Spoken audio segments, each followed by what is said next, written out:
Masih di segmen dialog di Newsroom Jak TV, kita akan bahas terkait dengan mundurnya Febri Diansyah dari juru bicara KPK.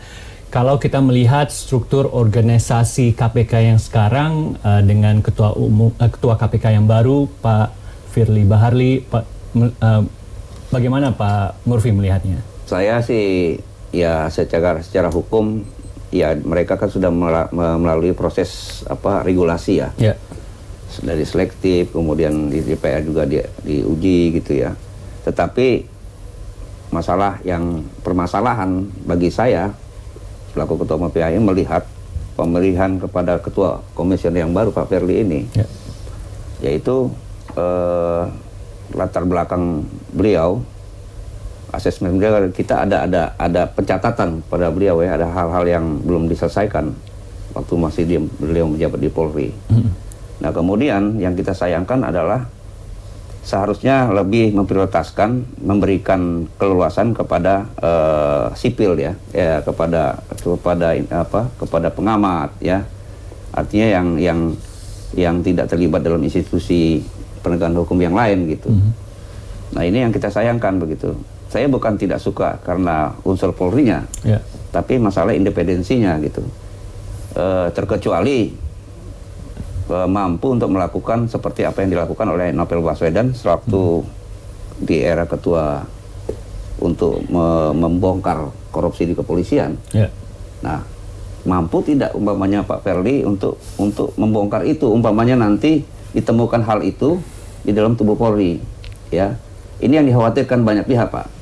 Selain daripada latar belakang beliau yang tentu banyak catatan di berbagai LSM, catatan kita sendiri PPAI, ya.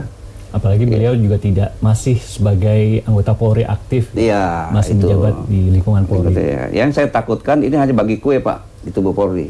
Ini kamu ke sana, ke KPK, ini ke sini. Itu berhubungan dengan pendekatan seiring waktu untuk pencalonan daripada Kapolri yang baru ya. Itu yang saya lihat takutnya strategi politis ini dari untuk Polri gitu.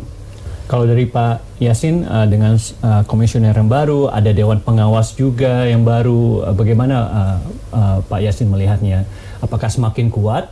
Karena yang hangat dibicarakan di masyarakat saat ini menguatkan KPK. Bagaimana Anda melihat anggota yang baru ini, komisioner dan Dewan Pengawas? Baru ini kan merupakan refleksi yang harus diwujudkan di dalam suatu struktur organisasi.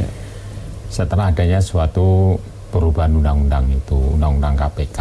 Di situ ada Dewan Pengawas, terus kemudian di aturan-aturan yang mengatur tentang pimpinan KPK juga ada beberapa hal yang dihilangkan, misalnya bahwa penanggung jawab tertinggi kalau dulunya pimpinan KPK itu sudah tidak ada lagi. Terus kemudian kalau ada pertanyaan siapa penanggung jawab tertinggi, apa tetap pimpinan KPK atau Dewan Pengawas? Yang notabene semuanya itu dikendalikan oleh Dewan Pengawas. Izin atau tidak diberikan izin atas suatu kegiatan yang dilakukan oleh KPK atau penyadapan, kemudian penyitaan, penggeledahan, itu harus izin Dewan Pengawas. Itu saya kira merupakan suatu keburukan sistem yang dibuat di dalam undang-undang itu. Jadi secara integrated criminal justice sistemnya itu menjadi sangat prosedural sekali. Sekarang ini harus izin dan tidak mendukung kelancaran pelaksanaan tugas by sistem ya.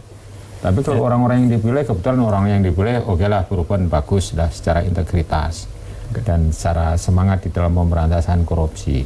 Tapi pada suatu saat nanti kan akan berakhir ini Dewan Pengawas yang katakanlah secara track record dari personalnya baik. Tapi kalau sistemnya buruk, bagaimana? Sistem ini kan menghambat, ini birokratif sekali. Ini akan menjadikan suatu hal yang